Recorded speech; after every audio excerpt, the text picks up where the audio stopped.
Vrede familie, ek groet u allemaal in die wonderlike naam van ons Here Jesus. Ek is nou net van die kerk af terug, geseënde diens gehad, ons eer die Here daarvoor, werklik Heilige Gees ontmoeting gehad, en ek wil nou net saam met u deel, so 'n saak oor 'n vader, prys God se naam, dis mos Vadersdag, oh man, en ons moet mekaar aanmoedig om goeie vaders te wees. Vaders so reg na God se hart. Amen. As ons kyk na die skrifte, dan sal ons altyd hoor wat God sê, ter wille van my knegt Dawid, het ek jou bewaar. Ter wille van my knegt Dawid, sal ek laat julle oorwin. Dit is die algehele inpak, wat koning Dawid in sy vaderskap gemaak het. Halleluja, dat God hom so hoog aangeskryf het, in die naam van Jesus. Nou, kom ons lees saam in die boek van, halleluja, in die boek van Lukas 15, die verlore seun. Die verlore seun. Ek wil met u praat daaroor, ek wil nie preek nie, ek wil praat. Ek wil hê, dit moet by u insink.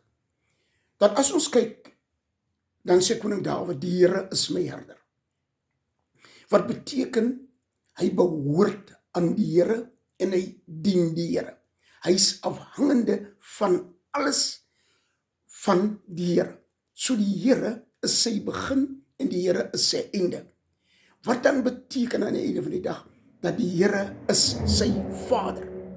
Nou, vader beteken, halleluja, dat jy is afhangende van die oorspronklike sorg van hierdie vaderskap, van die iemand wie jou vader is. So, wat beteken, dat God was 'n bron, die bron vir koning Dawid. Daarom kon hy sê, dat die Here is my herder. En niks sal my ontbreek nie, want ek is vasgemaak aan die lewensbron. Die bron wat alles in is, die bron waaruit alles kom. So enig iets wat ek nodig het, is in hierdie bron, aan wat ek van geheg is. Ek is uit hierdie bron uitgebore soos 'n loot uit die wingerdstok. So, ek is vas aan hierdie bron. Dit is my herder. Die Here is my herder. So die Here is my bron. En as ons gaan na die boek van Efesiërs toe, dan sien ons, hoofstuk 4, sê dat ons moet kom tot die volheid van Christus, 'n volwasse man in Christus. Efesiërs, dan sê Filippense vir ons, dat die gesindheid wat in Christus was, moet in jou wees. So ons vaderskap moet Christus uitbeeld. Ons vaderskap moet die karakter van God hê. Ons vaderskap moet die gesindheid van Jesus Christus hê. Nou, hierdie vader van Lukas 15, verlore seun, het 2 seuns gehad. En die jongste van die 2 sê toe op 'n dag vir die vader, dat ek wil alles wat aan my behoort, gegrond op my erfporsie, wil ek hê, want ek wil gaan. En die pa het nie met hom geargumenteer nie. Daar was geen, nadat hy hierdie versoek gerig het, was daar geen gesprek aangeknoop aangaande hierdie saak. Die vader het dit bymekaar gemaak en vir hom gegee. En is weg daarmee, en die woord van die Here sê, dat hy na 'n ver land gegaan, en daar het hy gaan lewe volgens sy begeerte. Die man het hom verlustig aan die wêreldse dinge. En na 'n tyd het daar is sy geld op, en daar het 'n hongersnood gekom in die land. En toe die man werk begin soek. Hy het na een van die inwoners van die dorp toe gegaan, of die stad, en die het hom toe werk gegee, maar hy moet varke gaan oppas, en het hom toe aan die veld ingevat, en hier by die varke ook, het die man toe gesit, en daar het hy later begin honger word, en die woord sê, en hy het verlang, dat iemand hom van hierdie pele van die varke moet gee. So hy het nie hierdie pele gekry nie, want daar was niemand wat hom die pele kon gee nie. En so het dit by hom gekom. Die woord sê, en toe hy tot homself kom, het hy 'n besluit geneem, dat ek sal na my vader se huis toe gaan, want daar by my vader se huis is alles volop. Die knegte van my vader eet beter as ek. Op hierdie oomblik het ek niks, my maag is leeg. En ek verlang nou na die kos wat in my Vader se huis is. En hy sien in sy verbeelding hoe lekker smil hierdie knegte van sy Vader nou. En hy het niks. Hy verlang na die pele wat hy nie eens kan kry nie. Nou ek praat hier van 'n Heilige Gees oortuiging wat hy gekry het. Hierdie was nie 'n besluit wat hy geneem het nie. Heilige Gees oortuiging. Want hierdie Vader, dis wat my klem wil opval. Hierdie Vader het 2 seuns gehad. Die een was 'n wonderlike werksman. Daarom kon hy werk op die pa se plaas en hy kon aangaan. En hierdie ene was miskien 'n bietjie bederf. Maar die Vader het hulle binne in die sorg, halleluja, en die vrese van die Here groot gemaak. Die Vader het alles gedoen wat God van hom verwag om met hierdie kinders te doen. En daarom sê die woord van die Here in Spreuke 22:6, sê die woord van die Here, dat jy met jou kind oefen in die ys van die lewe. Wat beteken as ons praat van oefen, praat ons van 'n gimnasium. Ons praat van 'n plek wat afgesonder is en toegerus is, waarin hierdie kind geonderrig en geoefen moet word.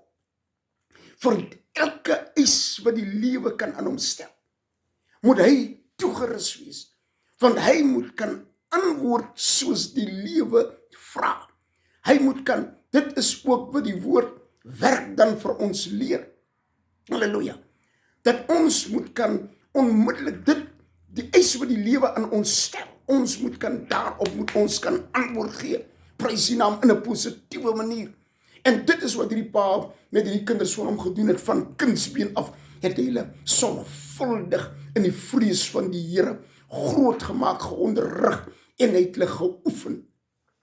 En dan sê die spreekwoord verder, dan as hy eendag oud is, sal hy hom byval. Hy sal terugkom tot hierdie kennis wat die Vader hom mee geonderrig het. Hy sal terugkom. En omdat hierdie pa, hierdie kinders van hom, volgens die woord en die orde van God groot gemaak het hierdie pa hom nie bekommer oor hierdie kind weg is nie. Hy het nie rondgehardloop en gevra vir mense, bid tog vir my kind.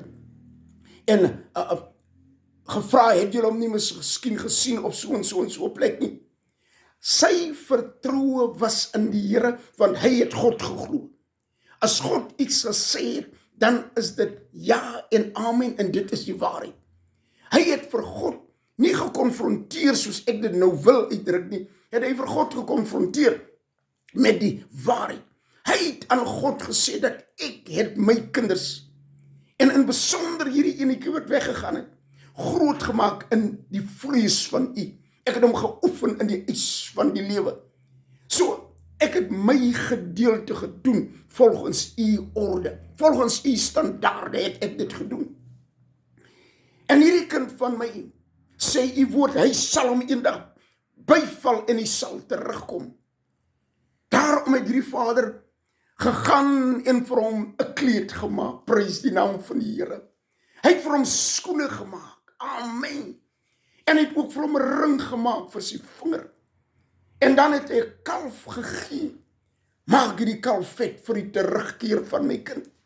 Hy het hom voorberei vir die terugkoms van sy kind, want hy wil hom verwelkom terug in die familie. En God het geantwoord, halleluja. God het geantwoord. Daarom alles van die Here moet ons in besonder as mense moet verstaan, dat alles van God, halleluja, stel vir jou 'n eis, dit is neem en gee. It is conditional. God doen nie net dinge en hy sê vir jou, as jy dit doen, as jy goed luister na my stem, en my gebooie sorgvuldig onderhou, sal ek jou bo alle nasies stel. Punt. So hierdie man het sy deel gedoen, hierdie kinders in die vrees van die Here opgevoed en geonderrig. En hier kom nou 'n situasie, halleluja. Hy het hom nie bekommer daaroor nie, want hy het sy gedeelte gedoen. En hy het met God gepraat, halleluja. En God breek deur soos baie waters. En daardie kind word oortuig deur die Heilige Gees. Halleluja. Waar jou pa is by jou. Hy dink onmiddellik aan die bron wat sy pa is vir hom. Hy dink onmiddellik aan die bron wat sy pa is vir sy werkers. Hy dink onmiddellik aan die bron wat sy pa is vir sy ander broer. En hy gaan terug huis toe. En hy kom en die pa verwelkom hom. Pa is bly. God het geantwoord. Halleluja. God het geantwoord. Gegrond op sy gehoorsaamheid as die vader van hierdie seun wat weggegaan het na 'n ver land. En hy gee opdrag, bring die kalf, bring die kleed, bring die skoene en bring die ring. Amen. Laat ons as vaders vandag dieselfde doen. Om ons as die bron van die gesin te laat gebruik, sodat ons eendag ook na God toe kan gaan, sodat enige iets verkeerd gaan, of iets wat ons nie verstaan nie, dat ons vir God kan sê, ek het my plig gedoen volgens u orde. As die vader van hierdie gesin, het ek my plig gedoen. Ek was gehoorsaam aan u woord. Ek het die woord in my hart bewaar, sodat ek nie teen u kon sondig nie. Ek, as die vader van die bron van hierdie huisgesin. En God sal antwoord, net soos hy geantwoord het vir die verlore seun se vader. Sal God deurbreek vir jou. Maar die seun wat by die huis gebly, die oud seun, vers 32, kom ons hoor wat sê. Hy sê, toe sê hy vir hom, kind, jy is altyd by my, en al wat myne is joune. Dis 'n pa wat praat, 'n vader. Vaders hart wat praat. Want vers 30 sê, hierdie seun het vir hom gesê, maar toe hierdie seun van u kom, wat u goed met hoere deurgebring het u vir hom die vetgemaakte kalf geslag. Die vader antwoord. Halleluja. Want is die vader van al twee. Antwoord. Toe sê hy vir hom, my kind, jy is altyd by my, en al wat myne is joune. Halleluja. Ons moet toch vrolik en bly wees, want hierdie broer van jou was dood. Halleluja. En hy het weer lewendig geword. En hy was verlore en is gevind. Amen. So spreek 'n vader se hart. Toe hierdie kind, die oudste seun na hom toe kom, met 'n klag, het hy gespreek uit die posisie van 'n vader. En het hierdie kind gesê, jy is altyd by my. Al hierdie dinge het ek vergader vir julle, wat myne is joune. Dit is 'n koninkryks beginsel. Wat myne is joune. Wat joune is myne. Halleluja. Hierdie broer van jou, sy siel was verlore, maar hy is weer gevind. Amen. Hy was dood, maar hy het lewendig geword. Hy het gegaan en by 'n varkhok gaan sit. Maar Heilige Gees oortuig hom dat die Vader wat jou opgevoed en groot gemaak het in die tug van die Here, wag vir jou. Mag hierdie woorde elke vader wat na hierdie video gaan kyk, gaan tref en insuivel in jou hart in, dat ons ook hierdie besondere vaders kan wees in Jesus naam. Amen.